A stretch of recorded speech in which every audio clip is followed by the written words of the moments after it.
The prevailing design principle, which came to our minds immediately when Ale and Jose approached us with the idea last year, was simplicity.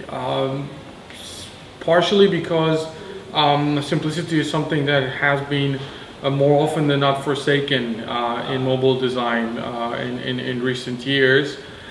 Designers often decide to make their work flashy and visually impressive to boast their portfolios, instead of adhering to the principles of keeping things as simple and visible as possible in order to make the design useful for the user.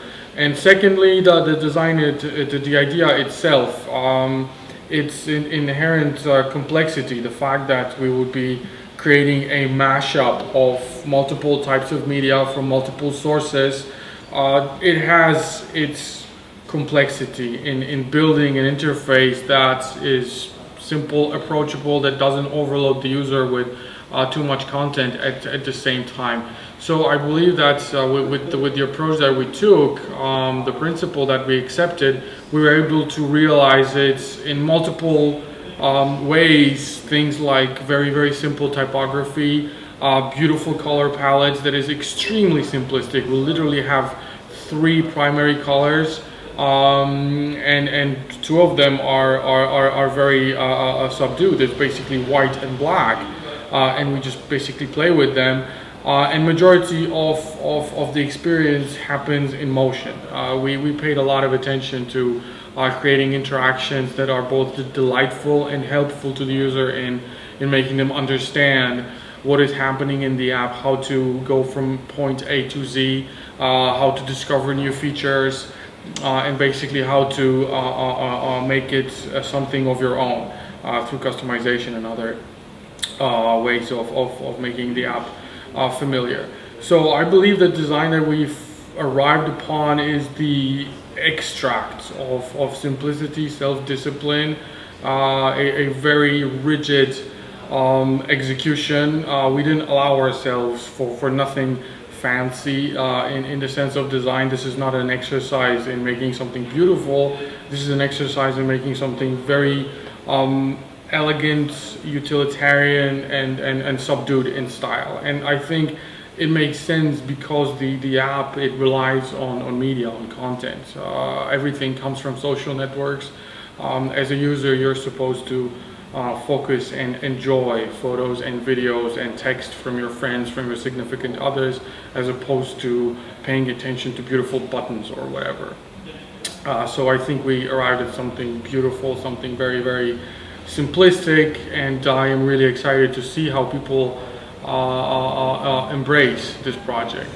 One of the ambitions that we gave ourselves right at the beginning was that we've always wanted the app to replace the default phone application on your iPhone, and we outlined it in a very simple way. We want Mashup to be worthy of taking place in the dock of your iPhone or iPad when we release it that eventually, and so doing that would be an extremely big success in acquiring users and trust from people.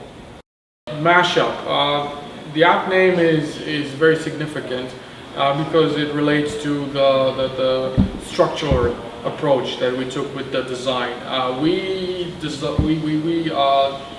decided to make the hierarchy of information in the application and the structure of data that you look at, you interact with, completely flat.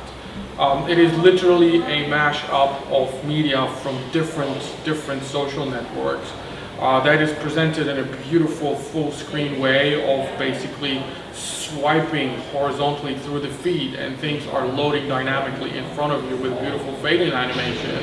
And as you refresh your feed and more stuff comes in, we have beautiful animations for that as well. So everything is very smooth and dynamic. But coming back to the idea of mashup, we looked at competition. We looked at other attempts to solve this problem in the world, and we saw that everybody is doing it from the reverse. Everybody is giving way too much attention to the origins of data itself. You launch an app and you have to decide what you want to look at. So Facebook pictures, tweets, or something from Instagram.